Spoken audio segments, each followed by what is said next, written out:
Дэлхийн монголчууд эмжээл радио 88.3 дэлгэн дээр сугад харуулсан сонсож байгаа хэрхэм танд өдрийн мэндийг хүргэе. Улаанбаатар хотод 14 цаг 12 минут болж байна. Радио 3 дугаар студиэс хөтлөгч мөгийн хөтлөгч цэцэг найруулагч ангаранаар нөгөө тал нэвтрүүлгийг хүргэх гэж байна. За өдрийн мэнд мөгийнхаа. Өдрийн мэнд хавар болоод энэ мангар цагийг харж байна. Харин тийм ээ. Юу болж байна? Ямар нэвтрүүлэг хөтлөж байгаа ч мэдгүй байсан. Найруулагчаар хин сууж байгаа үлээ гэж дотроо бодож байгаад. Яач. Би юу хийж байгаа бэ гэвэл яа. Тэгэхгүй яамаа. Ер нь бас хаврал айгүй хэцүү болж байна те. Чи сэрхгүй ихэр шүүж. Чи би юу хийж байна? Гэхдээ би бүр элдвш би нэвтрүүлэг дээр холбогдож орж ирсэн үнийг өглөөний мэд гэдэг чи амдарсан. За нэвтрүүлгийн хамтран ажиллагчаар хүний нөөцийн хомсдол санаа зовох хэрэггүй гэсэн үрээтагаар хэмжиж үйл чадвал удирдах үйл чаднаа. Миши консалтинг хамтран ажиллана групп. За энэс гадна Silk Femini Wash буюу Silk эмэгтэйчүүдийн шингээс аван хамтран ажиллана. За ингээд нөгөө тал нэвтрүүлэг 7 хоног болгоны Баасан гарагт баячуудын улс орон болгоны тэргүүн баян хамгийн алдартай баячуудын намтраас хүргэдэг. За өнөөдөр бол Австрийн хамгийн баян бизнесмен буюу Бухын үрийн шингэнээр хийсэн ундаа зараад тэр бомтон болсон үний тухай ярьж өгнө. За тэгэлгүй хоо. За. Good Returns.in сайтын мэдээлж байгаагаар 2025 оны 3 дугаар сарын байдлаар Австри улсын хамгийн баян 10 хүний жагсаалтыг танилцуулъя. За, Австрид монголчууд олон байдаг. За тэгсэн. Нэгдүгээр тэнгиж энэ Марк Матешиц гэдэг юм хорд юм байна. За энэ бол Red Bull компани хувьцаа эзэмшигч, түүний хөрөнгийн хэмжээ 40-137 тэрбум $10 үнэлгээтэй юм байна. Бас баян хүн байж байгаа. Баян байна. Амар.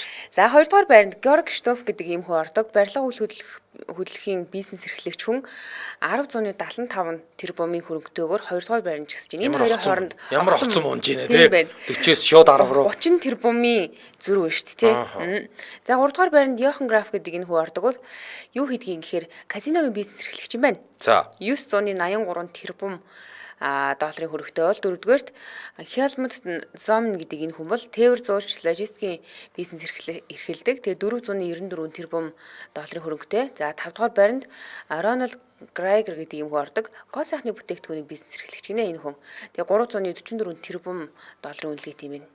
За ингээд эхний хүн 40 тэрбум $-ын хөрөнгөтэй байжсэн чи шууд хоёр дахь хүн нь 10 тэрбум гэж зүгээр огцом буугаад ирдэг юм байна. За ингээд цааш нь танилцуулъя. Австри улсын одоо хамгийн баян 10 хүний танилцуулгыг танд танилцуулж байна. За Австрийн 6 дахь баян хөрөнгөөрөө 6 бичигдсэн хүн бол Wolfgang Leitner гэдэг хүн. Барилгын бизнес эрхэлдэг 246 тэрбум $-ын хөрөнгөтэй.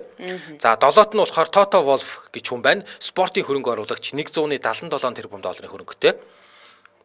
За Австрийн хөрөнгөөрөө 8 чигсэж байгаа хүн Ulrich Momert гэдэг хүн байна. За автомашины гэрэл үйлдвэрлэгч 131 тэрбум $-ын хөрөнгөтэй.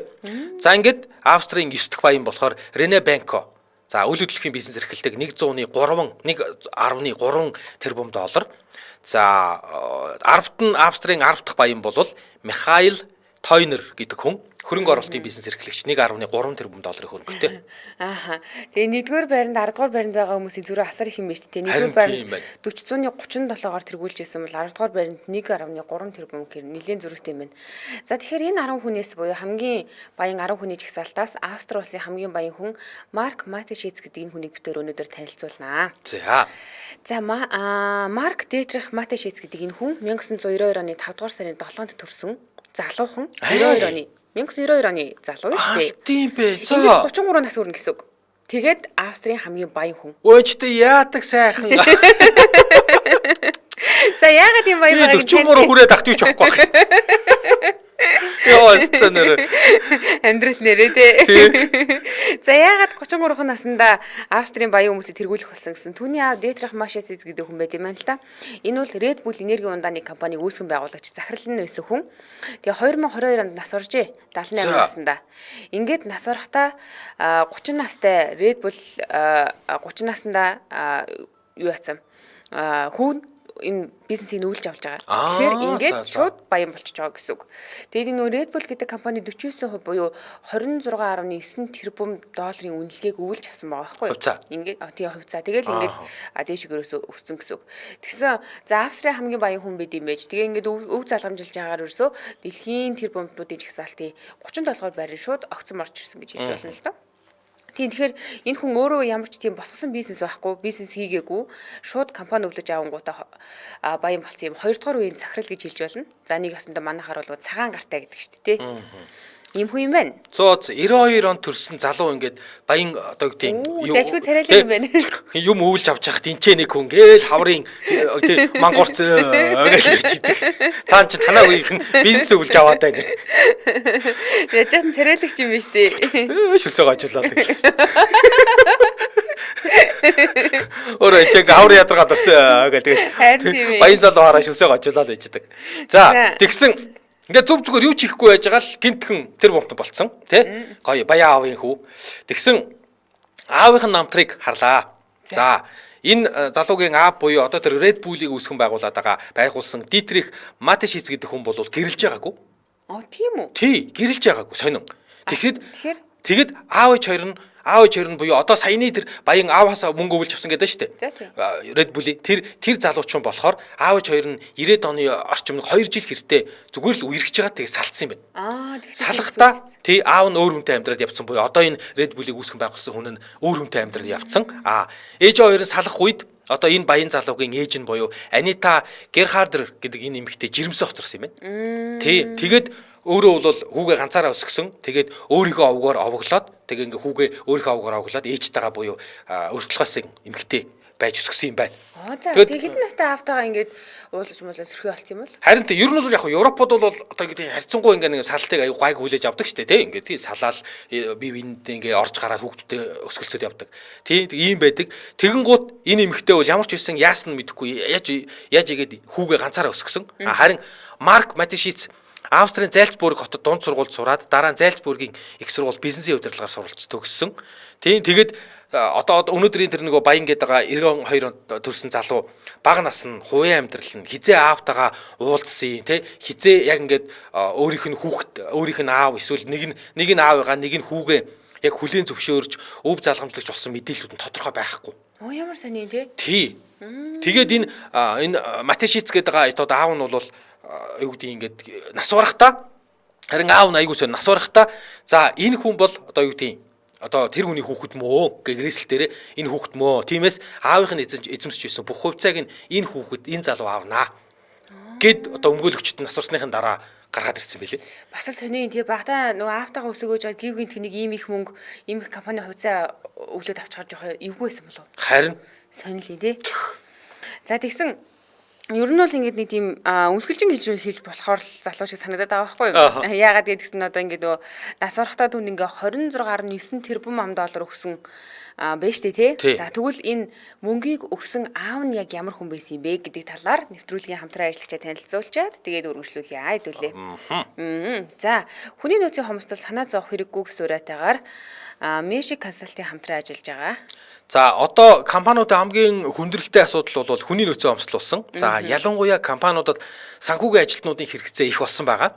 Тэгээ байгууллага болгонд одоо юу гэдгийг цалин бодох, санхүү, татвар, нийгмийн даатгалын тайлан мэдээ гаргах гэдэг ингээд ийм шаардлага гардаг.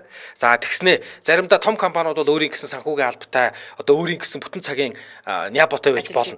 Жижиг компаниуд бол тий ингээд нябо авчгаар ажиллаж харьцангуй бусад үедээ хөнгөнж байдаг юм уу тий. Аваад ажиллах гэхээр арайч боломжгүй юм шиг. Тэгсэрнээс сар болгон гэдэг ийм тайланд тооцоо хийх гээд байдаг. Тэгэхээр яг ийм хэрэгцээтэй байгаа үед бол юу яах юм бэ? Аутсорсинг гэдэг гаднаас одоо юу гэдэг энэ нөгөө санхүүгийн нягтлан бодогч авч болно. Өөрөөр хэлэх юм бол та компанийнхаа санхүүгийн тэр нэг асуудлуудыг бүгднийг энэ компанид даатгуулж үг юм билээ шүү дээ. Тэгэхээр та заавал өөрөө ингээл нягтлан аваад ажилуулаад тий ингээд ахгүй. Тэгээ сар үйлэл бүр өнөө жилийн эцсийн санхүү татварын тайлангаа цаг тухайд нь алтлгүй гаргах боломж байгаа. Эний чинь нөгөө хоцроосноос нь болоод бас нэлээд асуудал юм билээ. Торгуул маргуул. Бүр данс барьдаг гэж шүү дээ. Амар тий. Тий данс барьчдаг ингээд манай нөгөө нэгтлэн найзууд л бүр яг ингээд нөгөө жилийн эцсийн тайлан гаргах нэг хэлээр л ерөөс ингээд нэг юм өстэй толгойн арцаагаал бүр ингээд нэг өвчээс юмнууд болсон байдаг шүү дээ. Харин нэр хэцүү шүү. Айгу хүн юм шиг байгаа. Тэгээд энэ ч нөгөө дөнгөж ингээд төгсөөд ирсэн чадваргүй хүмүүсээр хэлэгчээр бас компанида хохиролтой алдагдaltaй юм байгаа даа. Тэгэхээр ер нь бол чаддаг хүмүүст нь даатгачгаал гэдэг байгаа. За энэс гадна юм байна. Танай компани нэгтлэн бодогчтой ч гэсэндээ тэрийгээ сургах шаардлага үүссэн бол тэнд нь сургалт өгч нь. Одоо жишээлбэл дөнгөж сургуулаа төгсөж байгаа төгсөөд очиж байгаа хүмүүс чинь мэдээж нөгөө ажлын туршлага жоохон багтаа штэ. Тэгэхээр энийг ингэж хийнэ, тэрийг тэгж хийнэ гэд танаа нэгтлэнд зөвлөгөө өгнө гэсэн үг. Зөвлөгөө сургалт өгнө. Ийм үйлчилгээ бас байгаа юм байна. Тэгээ эднийх бас ингэж байна. Санхүү татварын шалгалтаас үүсэж болох эрсдлээс урьдчилан сэргийлэх зөвлөмж өгнө.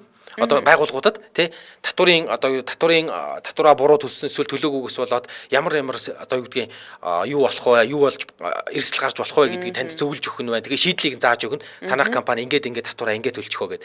Тэгээ тайлангийн алдаа засагдаад ингээд торгуул акт тавигдах эрсдлийг эдний компани зөвлөгөө авснаа танах компани дээр бууруулна. За санхүү татврын тайлан гаргах програмтай юм байна эднийх. Тийм гэсэн шүү дээ. Өөрсдийнхөө. Тий, Magic Finance гэдэг жижиг дунд аж ахуйн нэгжүүдэд зориулсан санхүүгийн ийм програм эднийх өөрөө хийдэг. Тэг бүр ингээд юу яадаг юм ажилуулад ингээд суурцсан ийм Монгол програм байт юм байна. За 18 жилийн туршлагатай энэ компанитай яаж холбогдох вэ гэхээр 7288 7288 гэдэг дугаарлал холбогдно. 7288 7288 мөн Magic Group гэсэн Magic Group цэгийн гэсэн вебсайтад хандаж болох юм биш үү? За хаяг барьшлын хувьд бол Баянзүрх 4-43 дор хороо UB Tower-ийн 15 давхарт юм байна. Тэгээд 1502 тодод байж байгаа. Манай нэвтрүүлэгтээ хүний нөөцийн хомсдол санаа зовох хэрэггүй гэсэн уриатаагаар Magic Consulting аудит хамтран ажиллаа. Баярлалаа. За баярлалаа. Хэмжиж үл чадвал удирдах үл чаднаа гэдэг уриатай. За бид Австрали улсын хамгийн баян хүний намтрыг ярьж байгаа. За дөнгөж 33 наснда ийм их мөнгө өвлөд авцсан. Тэгвэл энэ аав нь юу үлдээсэн юм бэ? Энэ бүхнийг үлдээхийн тулд яг яаж хөдөлмөрлөжсэн бэ гэдэг аавын талаар танилцуулъя л да. Дээтрих Матишиц 1944 онд төрсэн гинэ аав ярьж байна. За ингээд аав ээж хоёр нь буюу тий одоо өнөөдөр энэ мөнгө өвлж авчаад байгаа хүүхдийн өвөө юм ойрно гэсэн үг л те. Сургуулийн багш нар байсан юм байна. Хоёулаа багш гэр бүлийн хүүхд. Тэгээд 1962 онд 18 настай байхдаа Вений эдийн засаг бизнес их сургуульд орж суралцсан. Тэгээ 10 жилийн дараа 1972 онд маркетингийн чиглэлээр төгссөн юм байна. За. Маркетингийн хүн гэж хэлж болно. Тэгээ Unilever гэдэг бидний нөгөө мэддэг нэг том компани гэдэг шүү дээ. Тийм шүү дээ. Unilever тий. Маш том. Одоо сав гэдэг. Тий. Тэгсэн Unilever-т угаалгын нутаг борлуулдаг ажил хийжсэн гинэ. Аав нь гэсэн үг. Тэгээ дараа нь Blendax гэдэг юм компани руу шилжиж очисон байгаа. За энэ Blendax-ыг бид нар яаж мэдхийн гэхээр Blendamid гэдэг шүдний он гэдэг тий. Энэ шүдний оны үйлдвэрлэл худалдааг эрхэлдэг ийм компани. Тэгээ энэ компанид шүдний оны маркетинг борлуулалт дээр нь ажиллаж байсан. За ингэж ажиллах ажилтаа зүгээр нэг жирийн ажилтан байгаагүй бүр борлуулалтын албаны дарга сүүлдээ захирал нь бас ийм хүн юм байна. За. Тэгэхээр маркетингийн хувьд бол үнэхээр толгойн аягүй сайн ажилтдаг хүн байсан гэж хэлж байна л доо. Ингээд 1984 онд албан томилтоор Таиланд явах болжээ.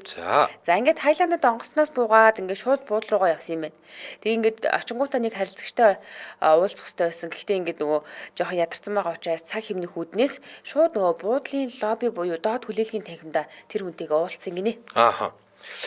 Тэгээд ингэж аа. За ингээд нөгөө шууд онгоцноос буугаад ирсэн те нэлээд ядарсан нойрон хүрээ сулдаад толгойн ангалзаа толгойн өвдөдсөн юм байна. Тэгээд ер нь бол өмнө зөндөө ингээд нөгөө томилтоор ингээд явж исэн.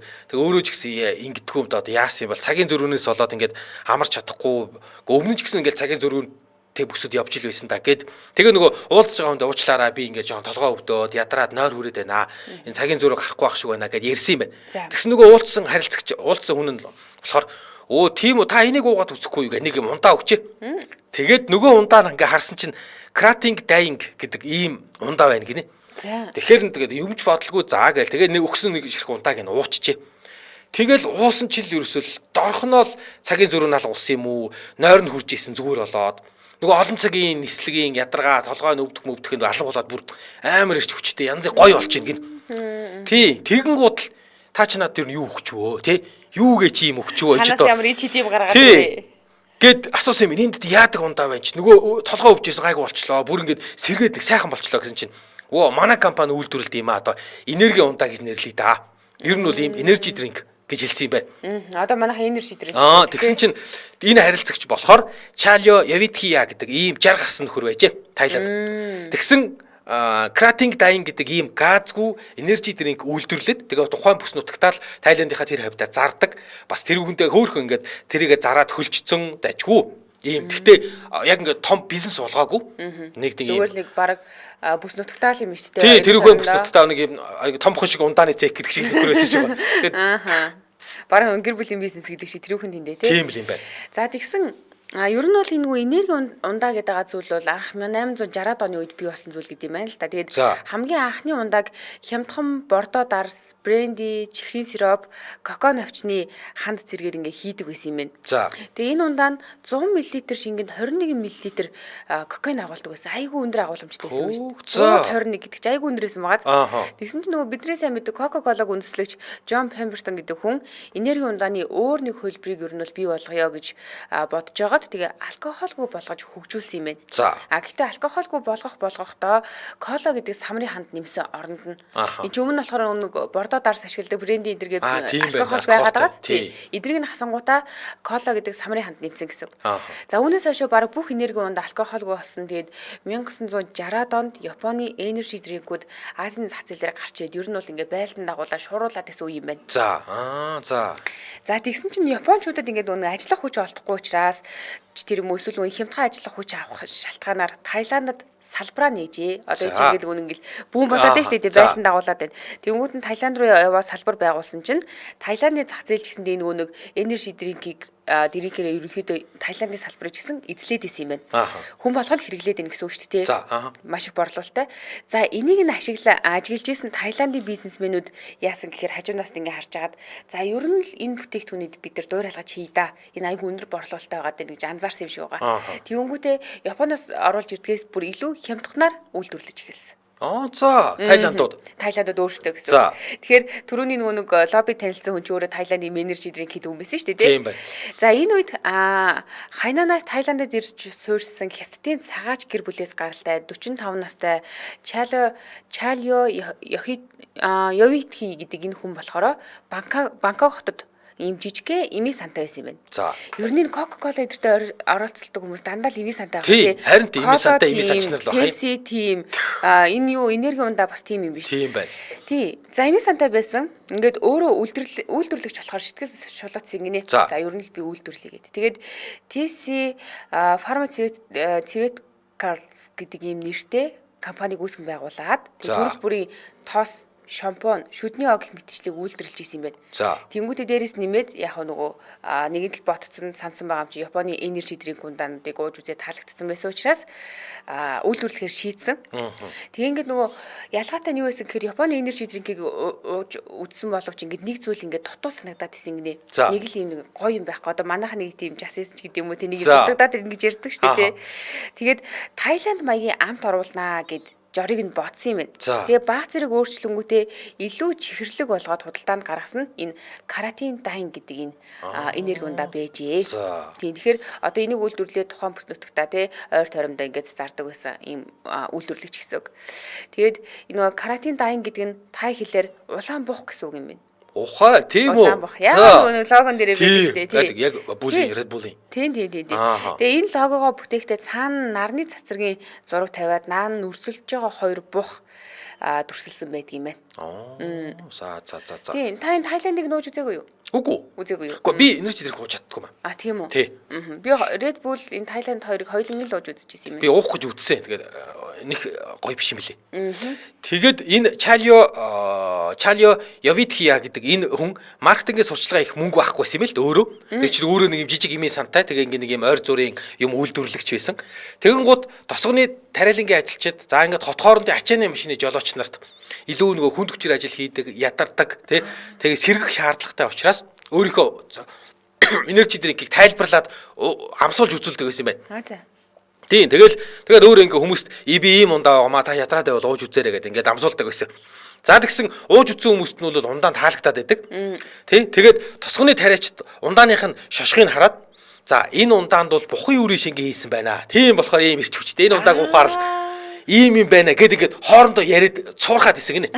Тийм бүр цууралт хараад тэгсэн Чалио Явитхия гэдэг нөхөр өөрөө ингээ нөгөө маркетинг буюу реклам сурчлагын их мөнгө авахгүй учраас наадах чи худлааштай гэж хилээчгүй тэгэл инээгээл өнгөрсөн. Өөрийнх нь ундааны тухай ингээ нэг юм амд амтсан нэг юм бухын өрөө шиг нэр хийдэг гэлээ гэд. Тий. Яжаад нэмээ санчгүй байгаад байдаг. Тий. Тэгэл нөхөр бол буруу муруучгээгүй тэгэл тэгсгээл ингээл өнгөрсөн. Тэгээд кратинг таянг ундаа бол бухын өрийн шингэнээр хийсэн ундаа. Тийм учраас үнийг өстө дорн сэргээд юм а гэж энэ баг нь өөрөө ингээд нэг юм хувь тавилангийн нэг юм хувь тавилан цаанаасаа өөрөө ингээд гой маркетинг хийгээд өгсөн шүү. Ингээд Тайландын зах зээлээр танигдсан.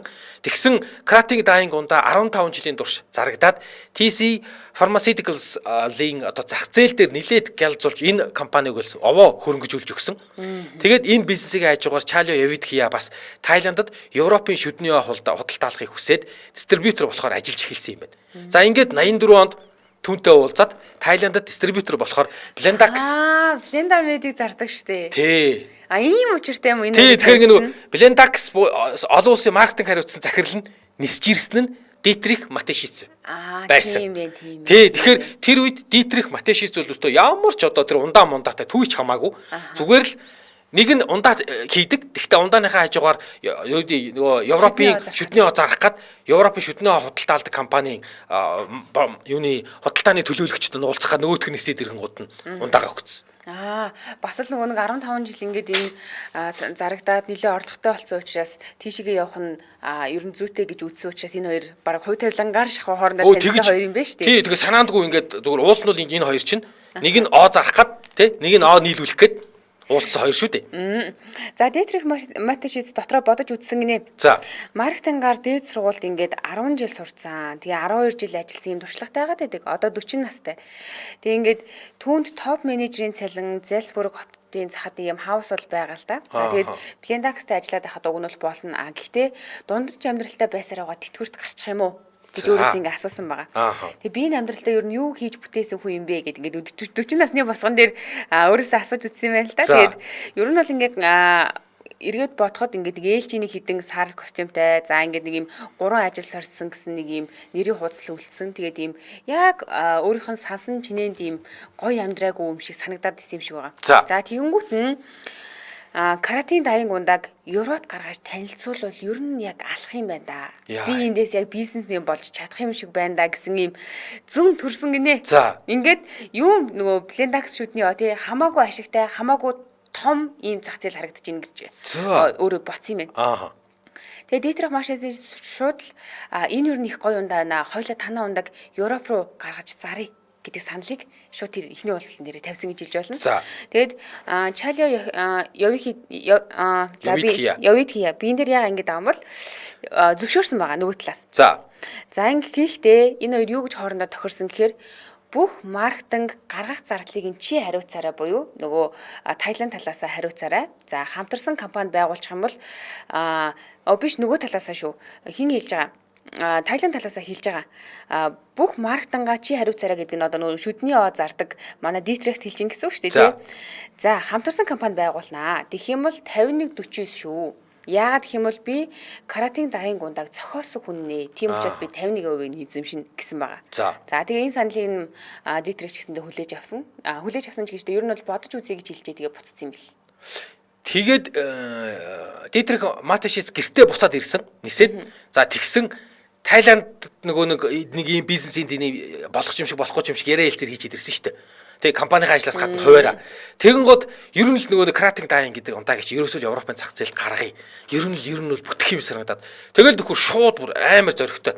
Зүгээр л тэр нөгөө нэг Blendamed үйлдвэрлэдэг гэсэн компаниас шууд ажлаасаа гараад би ажлаасаа гарлаа гэдээ ажлаа өгөөд банкнд өссөн бүх хадгаламжаа задлаад хадгаламжаа аваад дээрээс нь нэмж зээл аваад тэгээд буцаад Тайланд руу ниссэн баг. Тэгээд буцаад Тайландд очиод нөгөө Чалиотойгоо хамтраад шууд за хоёулаа бизнес хий.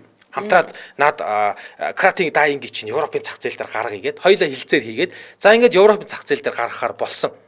Тэгсэн бас ч гэж хэдэн жилийн нөгөө нэг ажлын туршлага байна. Өөрөө ингээд нөгөө нэг Blendamed-ээс ахуулаад ингээд бүтээгдэхүүн борлуулж исэн борлуулалтын туршлагатай учраас нөхөр тийм борлуулалтын туршлагатай байсан. Дээрээс нь өөрөө их тийм юу байсан юм бэ? Хүүхэд бахтаа энийг ийм экстрим спорт сонирхдаг байсан гинэ. Машины уралдаан сонирхдаг. Тэгэнгүүт нөхөр өсөө шууд л заавал яаж Европын зах зээл дээр энэ Тайланд Аз ундааг танилцуулах вэ гэж бодож байгаа л ерөөсөө л юу яа. Автомашины уралдааны дэлхийн хамгийн том тэмцээн Формула 1 уралдаанд нэрэл юу яа. Энэ Формула 1-ийг л үздэг хүмүүст л зориулж энэ ундааг уулгая. Тэгэхээр л гоё тохирох юм байна. Тэгэд яг тэгж бодсон. Тэгээд азар ингээд тийм цаанаасаа ч юм уу нэг юм сонин өгөөш гарч ирсэн. Энэ нь Формула 1-ийн Eros гэдэг багийн жолооч буюу нисгэгч гэж хэлдэг. Gerhard Berger гэдэг ийм тамирчин тэр таарсан. Таарсан. За. Энд юу болсон гэхээр 1985 оны 8 дугаар сарын 18 Австрийн Гран При гараан дээр Бергер бүр ингэ сэтгэлээр унтсан байж исэн гинэ. За. Яагаад гэдгсэн өмнөх 9 цуврал уралдааныхаа 5-д нь барайнд орж чадаагүй буюу замаа дуусгалгүй дундаас нь гарсан юм байна. За. Тэгэд ийм муу амжилттай байсан болохоор нөгөө баган түүнийг солиод өөр жолооч авахд бэлдэжсэн учраас сэтгэл санаагаар унаад нэлээд хэцүү байдалтай байсан юм байна л да. Гэтэ яг нөгөө асуудал бол аль алиндаа байсан гэж үздэг. Машин ч гэсэндээ нөгөө ойр ойрхон эвдрээл тэрнээсээ болоод ингээд амжилт үзүүлэх байгаад шүү дээ. За. Тэгээ Герхард Бергерт ямар ч ивент итгэж байгаагүй. Яагаад гэхээр одоо ийм нөгөө жоохон карьер муутай байгаа тань. Тэгээ Формула 1-ийн нисгэж мөртлөө огтхонч тийм баян чинэлэггүй ядруухан амьдардаг ийм нисгэж байж таарч л дээ. Тэгээ уралдааны амжилт муу учраас ер нь багаасаа нэг тийм хөөгдөх дээрээ баг шахуу тулчаад байгаа. Тийм сонин ирмэг дээр гэх юм уу? Ааха.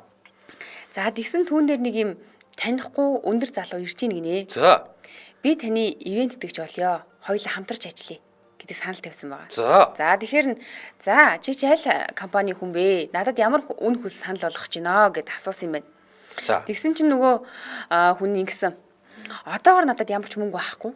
Дийтрэх хэлсэн гэсэн үг шүү дээ. Одоогор надад ямар ч мөнгө байхгүй. Гэхдээ надад сая доллар авчрах шинэ бүтээгдэхүүний маш галзуу санаа байна. За. гэж хэлсэн байгаа.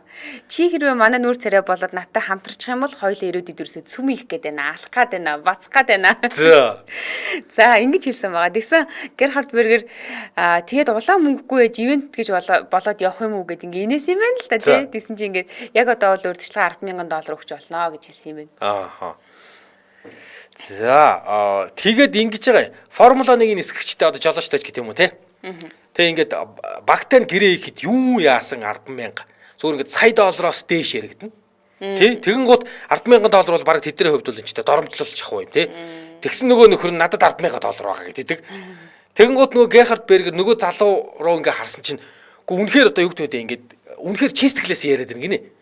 Тий. Тэгэхээр нь за яах үнэхээр гэ тэрэндээ итгээд ингээ тий одоо 10,000-ыг авчгаа. Тэгээ хоёул энэ миний зарах гэж байгаа бүтээгдэхүүнс үнэхээр цөм хийнэ. Тэгэхээр та ч гэсэн дагаа баяж ин гэдэг харна. Хашир бол ер нь за өөрөө ч угаасаа ч эвд итгэж байхгүй байсан юм уу тий. За яах вэ? Бүтээгдэхүүнүүд чинь сонирх юм. Гэхдээ одоо бол би уралдаантай уралдаанаа тараад уулзъя гэдэгс. Тэгэн гут нөгөө тэгээ хоёул пабад уулзъя гэд. За ингээд энэ уралдаан дээр нөгөө нөхөр чинь дахиад бүтлгүүцсэн. Дахиад 52 тойрог уралдах хэрэгтэй байсан чинь 33 дахь тойрог дээр нь дахиад машин нэвдрээ цогцсон. Балар. За ингээд бүр сэтгэлээр унтсан нөгөө нэг жаахан бүтлгүүд Формула 1-ийн нисгэгч буюу жолооч Герхард Бергер гэх нөхөр паб руу очсон ба. За тэгсэн нөгөө пабад нөгөө уулзсан 41 настай залуу чинь Дитрих Матишиц хүлээж исэн. За ингээд нөгөө хоёр чинь пивдээд баахан пивдэж жагаад надаас нь галзуугаа юундаа байна. Үнэхээр сайн зарагданаа.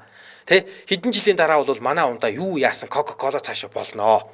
Тий зүгээр л та энэ дээр юу яа нүүр царай болоод ингээд яваад өгөө гэсэн юм байна. Тэнгуут нөгөө нэг юуны Герхард Бергер гэдэг га ингээд Формула 1-ийн жолооч чинь болохоор амын дагуулсыг гэдэг за яах вэ ахгүй тэгё тэгэл. Тэгээд нөгөө нэг шар ариг ууцсан хоёлоо. Тий тэгээд ер нь баахан хоёлоо пивдэж ууж байгаа л тэгэл за наад төслий чинь дэмжиж जैन тэгё хамтарч ажиллая гэдэг. Өөрөө ч ер нь за нэг юм тий бүтэхгүй байсан ч гэсэн яхав тэгтээ зүг миний би одоо би ч гэсэн тэгтээ зүг ивент гэж байхгүй гэж бодсон шүү. За нисрүүлийн хамтран ажиллагчид танилцуулаад өргөжлүүлээ. Silk Femini Wash эмэгтэйчүүдийн шингэн савн хамтран ажиллаж байна. За би яг энерги ундаа уухаар болчихжээ. Энэ хил ам орооцолтод бүр яагаад байна? За нянгийн эсрэг үйлдэлтэй ургамлын гаралтай ийм шингэн савн. За 200 мл-ийн савлгаатай. Тэгээд антисептик үйлдэлтэй гэж байгаа. Антисептик гэдэг нь болохоор ням, бактери, вирус, мөөгөнцөр зэрэг бичил биетнийг устгах. За энэ бичил биетнүүдийн өсөлтийг, тархалтыг нь зогсоох үйлчилгээтэй. За үүнийг бол антисептик гэж нэрлэж байгаа. За антисептик үйлчилгээ гэдэг. Бид нар ингээд нөгөө антибиотик маш ихээр эмчлүүлж байгаа тохиолдолд хэрэгэлдэг. Тэгэхээр дагаад ингээд имэл уухгүй бол мөөгөнцөртөх гэдэг асуудал байдаг. За энэ үед эмэгтэйчүүдэд ямар шийд тэмдэг илэрдэг гэхээр өтрэнээс нэг тийм цагаан өнгө ялгадас гарах гэдэг. За тэгвэл Silk Femini Washтай байхад энэ антисептик үйлчилгээтэй учраас ням, бактери, вирус, мөөгөнцөр, бичил биетнийг устгах нь тэгээд хамгийн гол нь нөгөө нэг өсөлтийг нь цааш нь даймжуулахгүй байна гэдэг чинь айгүй том давуу тал шүү дээ. Эмнэлэгт очтлоо тийм ээ. Тийм байна. Ер нь бол ялангуяа ингээд охид эмэгтэйчүүд сарын тэмдгийн үеэр одоо хувийн ариун цэврээ сахих үедээ яг энэ Femini Silk Washer угаавал маш гоё ийм сэнгэнсэн зөөлөн мэдрэмж өгдөг гэж байна. Тий. Тэгээд бас яг тэр эмзэг хэсгийн арьсыг чийгшүүлнэ, тижэл өгдөг учраас ингээд нэг юм арьс чинь хураашаал таталтах тийм зүйл бол гарахгүй. Тэгээд гой хөөсөрдөг. Гэхдээ хөөсөн ч гэсэн ингээд маш доорхоно зүрт нэг удаагийн угаалтаар л хөөс нь арилждаг. За давуу тал нь юу вэ гэсэн энэ угаагчны хувьд сул хүчлэлийг шинж чанартай ийм бүтээгдэхүүн байгаа. Тэгээ ерөнхийдөө нөгөө нэг дотор өвчнүүдийн хувьд ч гэсэндээ ярьдаг ш нь хүчин шүтлийн баланс гэж pH гэж ярьдаг тий. pH 6-тай 5.5-аас 6-тай учраас нэлийн зөөлөндөө ордог. Тэгэхээр хэрэглэхэд маш таатай. Тэр өтрээний хэсгийн pH балансыг маш гоё тэнцвэртэй байлгаж өгнө гэсэн үг л тий. Тэгээ найрлагандаа бас дээрэс нь ийм цайны модны эфирийн тос агуулсан байдаг учраас энэ нянгисрэг үйлдэлийг үзүүлдэг юм байна. За тэгээд дан ганцхан эмэгтэйчүүд биш эрэгтэйчүүд ч гэсэн угааж болно. Тий. Тэ эрэгтэйчүүд ч гэсэн угааж. Ер нь нэгийг аваад тавьсан байхад одоо өсвөр насны охинтой ч юм уу те ийм бол гэр бүлэрээ хэрэглэхэд ч гэсэндээ болохгүй байхгүй л гэсэн үг шүү дээ. За энэ Femini Wash-ыг болохоор юу яаж байгаа юм бэ? Silk Femini Wash-ыг Шингис Хаванг Mary Stops International Mongolia оруулж ирж байгаа юм байна лээ. Тэгээд эдгээр чинь бол одоо жирэмснээс хамгаалах юм тэгээд юуны бэлгэвчнүүдийг оруулж ирдэг юм байна. Trust зөндөө олон оруулж ирсэн байлээ. Тэгээд ер нь Trust-ыг манай Монгол танилцуулсан имлэг юм байлээ шүү дээ. За 7711 8710 гэсэн дугаараас илүү дэлгэрэнгүй мэдээллийг авна. 7711 8710 бүх химийн сангуудаар Silk Femini Wash буюу Silk эмэгтэйчүүдийн Шингис Хавныг зарж байгаа. За баярлалаа. За бид Баасан гарагт улс орнуудын хамгийн баян хүмүүсийн намтрыг ярьж байна. Бид Австрийн тэргүүн баяны тухай ярьж байна. Дитрих Матишиц гэдэг хүн. За ямар ч байсан энэ хоёр ингээд хамтрахаар болоод авлаа. Ингээд Дитрих Матишиц за би ундаага зах зээл дээр гаргаад хэлнэ, чам руу ярина. Хүлээж агаараа гэж хэлээд алга болцсон. За. Тэгснээ 6 сарын дараа гинтгийн холбогдонгуудаа Red Bull хэмээх гайхамшигтай ундааг үйлдвэрлэж эхэлсэн тухайга маш баяртайгаар дуулгаад түнд гэрээгийн сануулсан юм байл та. За хойш ингэж ажиллана гэсэн шүү дээ. Тэгээд Дитрих Европ руу бүтээгдэхүүнээ гаргахдаа каратин дайн гэсэн юм нэрийг нь шууд англи руу орчуулад Red Bull болгоцсон юм байна. За. Энд чинь ер нь бол яг ингээл лого ч гэсэндээ хооронд айгуу төстэй байд юм аа. Гаднаас нь харыг гэх юм бол юу л бичгээрээ л ялгаатай. Тий. За. Тэгээ 1987 оноос Герхард Бергер Феррари баг руу шилжээд тухайн улирлын сүүлийн 2 уралдаан болох Японы баг болон Австралийн Гран Прид төрүүлсэн юм байна. Супер амжилт гаргасан. Тэгээд Герхард Бергер Red Bull гэсэн хувцастайгаар ингээд ялтын тавцанд гарч ирж л дээ. За харин энэний эсрэг талд нь Формула 1-ийн эзэн Берни Эклстоун гэдэг хүн маш их ууралж исэн гинэ. За яасан гэсэн Формула 1 болохоор тухайд шампань дарс үйлдвэрлэгчтэй юм онцгой эрэхтэй гэрээ байгуулсан ажиллаж исэн юм байна. За. Тэгээд угаасаа гэрээтэй байхад чинь шал өөр юм байгууллагын ч юм уу тий шал өөр бүтээгдэхүүн хувцас өмсөж гарч ирэх чинь хэцүү шттэ. Тэгээд ийм хувцастай хүн шагналын тавцан дээр гарч иж болохгүй гэд маш их уурсан юм байна л да. Тэгсэн чинь Герхард Бергер түнд зөрүүлээд go to hell гэж буюу тий там руугаа яв гэж хэлсэн байгаа. За. Яагаад ингэж хэлж ийн гэхээр түүний ард маш том ивент итгэж байсан учраас Герхард ийм том зоригтой дуурч чадсан гэдгийг юм байна. Тэгээд айгу сонин. Ингээд энэс хойш 2 жилийн дараа 85 онд. Тий, 85 онд тамирчин ивент итгэнэ гэдэг ингээд томорж исэн нөхөр чинь ерөөсөө л тамирчныхаа дуулган дээр лого хэвлүүлэх мөнгөгүй байж гал тэгсэн нөгөө нөхөрч ерөөсөө ингээд 2 жилийн дотор Формула 1-ийн 2 багийн эзэн болцсон байхгүй. 2 баг бүр худалдаад авсан. Тий, ерөөс 2 жилийн дотор л тийм их мөнгөтэй болсон биш үү. Эхний баг худалдаж авангуудаа шууд Red Bull гэж нэрлээд дахиад нэг баг худалдаж авангуудаа Alpha Tauri гэж нэрлсэн юм байна. Alpha Tauri гэдэг нь болохоор үхрийн одны ордны хамгийн тод одны нэр гинэ. Alpha Tauri гэдэг нь латинаар бол удирдахч бух гэсэн утгатай. Ийм юм байна. Тийм тэгэхээр ингээд хоёулаа л нэг бух гэсэн утгатай л нэг ийм 2 баг худалдаж авсан. За ингээд Бергер Матишиц хоёр анх уулзсан Австрийн уралдааны зам нь Остеррехрин гэдэг ийм нэртэй байсан юм байна. За тэгсэн тэр замыг Матишиц хөөцөлдсөөр угаад Red Bull Ring гэдэг ингээд нэрлэлсэн. Вау. Тий, бүр уралдааны замын хүртлийг нэрлэлсэн. Ингээд тий. За ингээд Дитрих Матишиц Чайло Явиткиянаар тусдаа хагас сая долларын буюу 500 мянган долларын хөрөнгө оруулалт хийгээд ашгаа хоёул яг тэнцүү хувааж авна гэж тохироод за ингээд ашгаа ч гэсэн тэнцүү хуваагаад аваад явж исэн. Гэхдээ бичиг баримтан дээрээ бол 51-49-тэй. Чайло Явиткия гэдэг нэг Тайланд нөхөрчин болохоор 51%-ийг нь эзэмшээд 49%-ийг нь болохоор Дитрих Матишиц эзэмшдэг. Тэгээ ер нь бол тэр Чайло Явиткия гэдэг нөхөр болохоор жоохон айс юм уу санаа зовсон юм уу ямар нэгэн болвол За жишээ нь ингээд холигдууллаа гэж бодоход ядаж би 51% би эзэмшижээвэл бизнесээ ингээд өөрөө шийдвэрээ гарганаа. Тэгэхээр цаасан дээр бол 51% гээд хоёлаа ингээд тохирч хувиа тохирохдоо ашгаа бол яг зүгээр яг 50-50%-аар 2 хувааж авнаа. За. Тийм тохироолтой явдаг байсан гин. Тэгэхээр ерөнхийдөө эхэндээ бол жоох үлэгдсэн байдалтай байсан л гэж хэлэх гээд шүү дээ. За Улаанбахыг Европ руу нэвтрүүлэх бүх ажлыг Дээтрих хариуцсан. Харин Таиландын түвшин үйлдвэрлэлийг хариуцнаа гэж энэ хоёр тохирсон байна. Тэндээ үйлдвэрлээд тэгээд нэвтрүүлэн тий. Тэгсэн Маташиз уг нь бүтээгдэхүүний амжилтанд маш их итгэжсэн. Тэгээд ер нь бол ийм нэг хоёр жижиг өөрчлөлтийг хийсэн гинэ. Одоо нэвтрүүлэгч шүү дээ. Нэгдүгээрт каратин даянг хийжүүлээг ундаа байсан юм байна. Red Bull-ыг хийжүүлсэн. Ийм өөрчлөлт оруулсан. Нэгдүгээрт. За хоёрдугаарт нь каратин даянг шилэн савнд ингээд хийгээд зардаг байсан юм байна л да. Тэгсэн чинь нөгөө Европ руу гарахдаа лааз одоо ч бид нөгөө лаазан савгаатаар мэддэг шүү дээ. Лаазалж зархаар болсон байгаа. Яагаад гэдгийгсэн чинь нөгөө Таиландаас ингээ үйлдвэрлээд Европ руу ачуулах гэсэн чинь шилэн болохоор тээврийн зардал амар их болоод исэн юм байна. Ийм учраас лаазанд гаргадаг үйлдвэрлэдэг болсон гэсэн үг. Тийм тэгээд бусад жорыг нь бол яг хэвээр нь хадгалсан. Ерөөсөө л хоёр өөрчлөлт оруулсан энэ хоёр. Тэгээд логог нь ч гэсэн өөрчлөөгүй. Таиланд талаас Таиландд худалдаалагддаг тэр каратин даянг хийжүүлээгүй хിവэрээ үлдсэн юм байна. Тэгэхээр одоо ялгана гэдэг юм бол энэ хоёр нэг нь хийжүүлсэн, нэг нь хийжүүлээгүй гэдгээр ялгаа тийм ээ.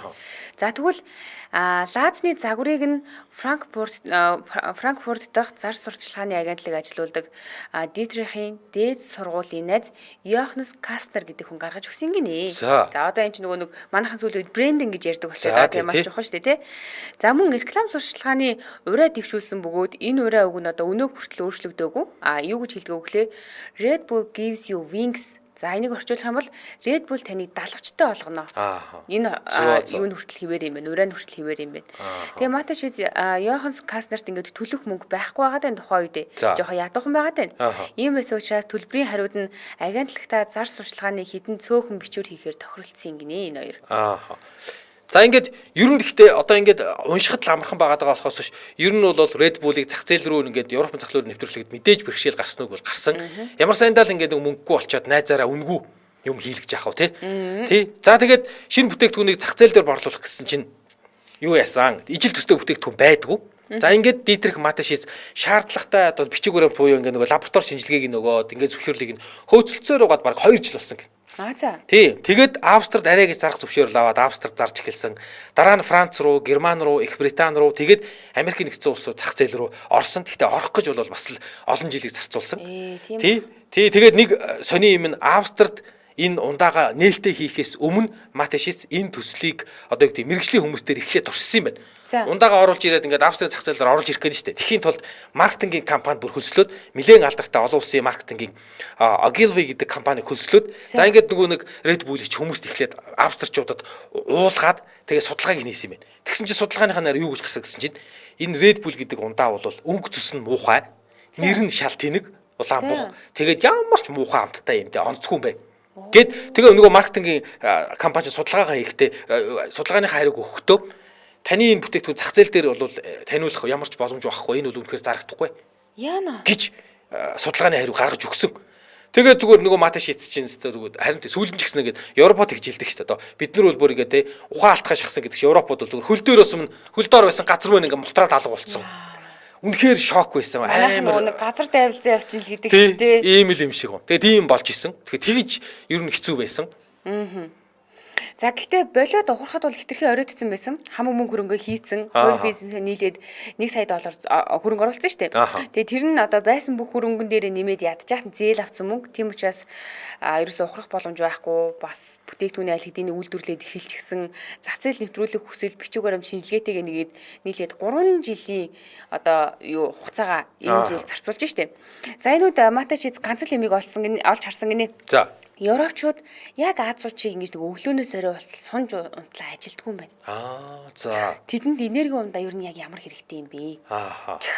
Тэгээ байж болох цорын ганц шалтгаан нь спорт ажилтны энэ үед маркетингийн хүн учраас энийг яг харсан байгаа. Хүмүүс ажилдаа биш харин нөгөө 6 цэнгэл спортод шаардлагатай энерги авахын тулд Red Bull бол ямар вэ гэж санал болгосон юм байна. Тэгээд ингээд Red Bull-ийн маркетингийн харилцааны гол сувг нь спорт болж өөрчлөгдсөн гэсэн үг. Бас айхтар бай тий. Нилээсээ Бодож харсан байна. Тэгэхээр бодож байна. Тэгээд нөгөө нэг дэлхийд өнөөдрөөр ярьж исэн хамгийн том бөмбөлөг хөргсөн юу чинь бас нөгөө Red Bull тий. Одоо энэ ингээд зөвөр ингээд амар өндөр үсрээд ингээд мотоциклтайгаа явдаг ийм экстрим спорт ихэнх нь Red Bull лого tal бай. Тэгээ яг энэ зарчмаар ажилласан Формула 1-ээс гадна уулын дугуй, за windsurfing, snowboard, уулын цаны спортыг Red Bull ивент итгэж эхэлсэн байгаа. Тэгээ яг үүнтэй адил аргыг Таиландад каратин даанг дээр бас ашигласан байгаа хоёр талд. Тэгээ уг нь ундаа нөгөө нэг мутай боксing тэмцээнүүдийг байнгын ивент итгэж угаасаа ингэ болол ингээл цаашаа явж ийн л та. Тэгээ 1987 он гэсэн худалдаанд гарснаасаа хойш эхний 2 жилд Австрид дах Red Bull борлуулалт тийм сайн биш байсан юм байна. Тэгээ яг тэ нөгөө дөнгөн дангаа нөгөө манайх нэг амиа аргална гэж ярьдаг шүү дээ. Эхэндээ бол бүр маркетингийн зардлаач нөхдөхгүй байж байгаа сүүл рүүгээ нэг жоохон орлого олдог болсон 1990 он арай гэж нэг сая долларын борлуулалт хийсэн гэж байгаа байхгүй. Тэгээд 91 оноос бол Маташиц их сургуулийн хотхон за загварлаг бар цэнгэний газруудаар ингээд өөрөө гудамжинд яваад тааралцсан хүмүүстэй ундаага өнгөө тараагаад ингэж маркетинг хийдэг гэсэн. Чангал. Тэгээ ер нь зүгээр яг ингэж явж хагаад тэгээд гинтгэн л ер нь барьманууд ингээд коктейл хийхдээ Red Bull ашиглаад эхэлсэн энэ бааранд. Тэгэл ерөөсөө ингээд борлуулалтын зүгээр ингээд цөм огцом танигдал эхэлсэн. Тэгэд ингэсэн юм байли. Тэгээд дээрэс нь мэдээж Red Bull ерөөсөө бүх экстрим спорт дээр л Red Bull гэж гарч ирээд байсан. Тий. Тэгээ сүүлдээ ямар санд харин тийм нэг цансраас дэлгүүр өсрэлтийг хүртэл юу гэдэг ч яах вэ? Тий. Тэгээ Дитрих Маташиц, Чалио Явиткай хоёулаа 10 жилийн дотор л тэр бомбнууд бүр долларын тэр бомбнууд болцсон. Тий. Одоо бол энэ хоёр өвөө хоёулаа байхгүй. Эхлүүлсэн хоёр хүн нь. Чалио Явиткия гэж хүн 2012 онд 88 настайдаа таал төгсөөд Red Bull-ийн 51% хувьцааг хүү болох Чалиам Явиткия өвлж авсан бол Дитрих Маташиц 2022 онд 78 тадаа нас бараад түүний хүү 49% хувьцааг Red Bull-ийн хувьцааг нь нууц хүүн буюу те ингээд гэрлээгүй байсан. Тэгэхэд Марк Матишиц гэдэг тэр залуу өвлж авсан. Ингээд Австрийн тэргүүн баян тэгсэн. За тун сонирхолтой. Манай нэвтрүүлэгтээ хүний нөөцийн хомсдол санаа зовх хэрэггүй гэсөөрөөр Mercy Consulting аудит хамтран ажилласан. За мөн Silk Femini Wash буюу эмэгтэйчүүдийн шингээс аван хамтран ажилласан. Сонсогчдоо үргэлжлүүлээд 15 цагаас радио мэдээг үйл авансараа 15 цаг 10 минутаас элдв шипийн нэвтрүүлгээр иргэд болзъя. Баярлалаа мөгөх. За баярлалаа.